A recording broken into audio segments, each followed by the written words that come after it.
Assalamualaikum warahmatullahi wabarakatuh. Di video ini saya akan mempraktekkan penyimpanan arsip dengan 5 sistem dan cara mengindeks.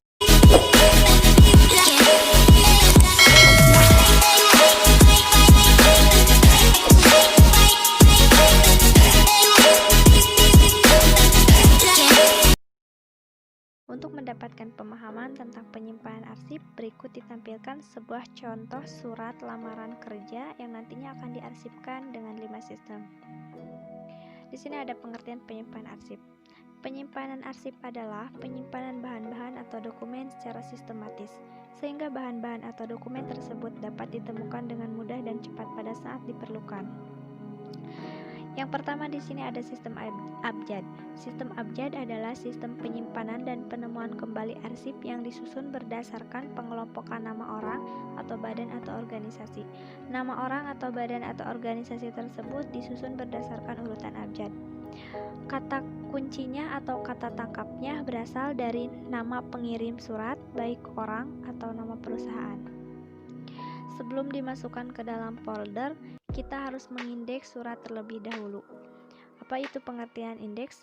Indeks adalah daftar kata atau istilah penting yang terdapat dalam buku cetakan tersusun menurut abjad yang memberikan informasi mengenai halaman tempat kata atau istilah itu ditemukan. Fungsi mengindeks adalah membedakan berkas yang satu dengan berkas yang lainnya, dan juga mempermudah dalam penemuan dan penyimpanan arsip. Di dalam mengindeks terdapat dua cara. Yang pertama ada cara strike order dan yang kedua ada indexing order. Strike order yaitu di sini ada contohnya.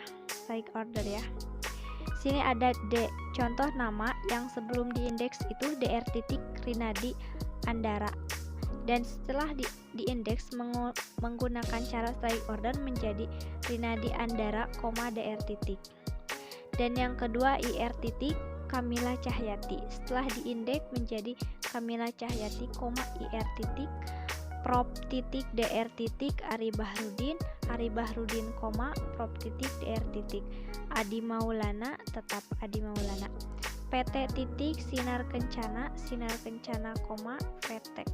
CV kita suka, CV. Next. Dan yang kedua ada cara indexing order. Sebelum diindeks, ini namanya sama kayak yang tadi. Sebelum diindeks ini Dr. Rinadi Andara. Setelah diindeks menggunakan cara indexing order menjadi Andara, Rinadi, Dr. Dan IR Kamila Cahyati, Kamila, IR. Dan seterusnya. Berdasarkan contoh surat tadi, di sini ada gelar dokter, DR ya. Dan kita akan mengindeksnya menggunakan tabel. Dan di sini ada kita masukkan nama ini ke sini ke tabel, kita masukkan. Dan karena ini menggunakan cara indexing order, maka unit pertamanya adalah Andara, nama belakangnya, dan unit keduanya Rinadi, dan unit ketiganya dokter. Mengapa? Karena di dalam mengindeks itu ketika terdapat gelarnya itu sama sekali tidak diperhatikan. Nama orang tersebut diindeks dengan peraturan mengindeks. Lalu ini sudah mendapat kodenya. Kode ini diambil dari unit pertama yaitu AN. Setelah ditentukan kode AN, tulis kode AN di label, kemudian label ditempel di tab pada skat guide.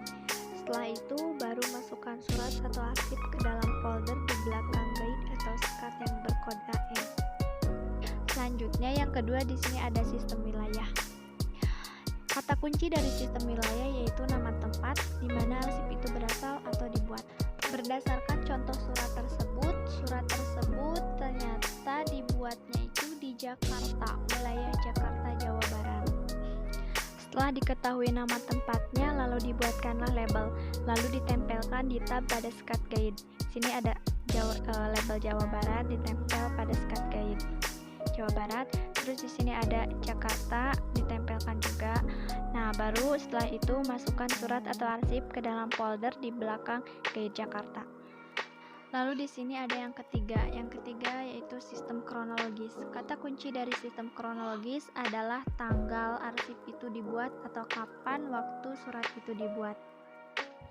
Setelah diketahui tanggal surat tersebut dibuat pada tanggal 17 Juli 2020, lalu dibuatkanlah 3 label untuk ditempel di tab pada skat, yaitu tabel tahun pada guide primer, label bulan pada guide sekunder, dan label tanggal pada guide tersier. Setelah dibuat dan ditempelkan label tersebut pada guide surat, kemudian dimasukkan ke dalam pada guide, kemudian surat dimasukkan ke dalam folder di belakang guide tanggal atau guide tersier. Oke, next, yang keempat di sini ada sistem nomor. Berdasarkan contoh surat dan klasifikasi arsip lamaran pekerjaan, di sini ada pokok masalah tentang kepegawaian dengan kode 800, dan pada submasalah pengadaan pegawai dengan kode 800.00. Dan di sini sub masalah tentang penerimaan karyawan dengan kode 800.00.20. Selanjutnya, setelah itu baru kita masukkan kode nomor. Setelah diketahui kode nomor, dibuatkanlah label untuk ditempel di tab pada skat, yaitu label kode nomor 800 pada guide primer, label kode nomor 800.00 pada guide sekunder, label kode nomor 800.00.20 pada guide tersier. Setelah dibuat dan ditempelkan label tersebut pada guide surat, kemudian surat dimasukkan ke dalam folder di belakang guide tersier. Jadi di sini ya. Oke, next. Berikutnya, penyimpanan surat dengan sistem masalah atau subjek. Kata kunci dari penyimpanan sistem masalah adalah pada pola klasifikasi arsip yang dibuat oleh organisasi berdasarkan contoh surat. Di sini ada contoh organisasinya ya. Pada pola klasifikasi arsip lamaran pekerjaan ada pada pokok masalah tentang kepegawaian. Ini sama ya, cuman bedanya kodenya. Di sini kodenya ada KP. Dan pada submasalah pengadaan pegawai dengan kode KP.00 dan sub-masalah tentang penerimaan karyawan dengan kode KP.00.20. Selanjutnya, setelah diketahui kode arsip sesuai dengan pola klasifikasinya, lalu dibuatkanlah label untuk ditempel di tab pada skat guide, yaitu label kode arsip KP pada guide primer, kode arsip KP.00 pada guide sekunder, kode arsip KP.00.20 pada guide tersier. Lalu setelah itu baru masukkan surat ke dalam folder di belakang guide tersier. Terima kasih karena telah menyaksikan, semoga bermanfaat dan mohon maaf bila ada kesalahan dalam menulis atau salah kata. Wassalamualaikum warahmatullahi wabarakatuh. Bye bye.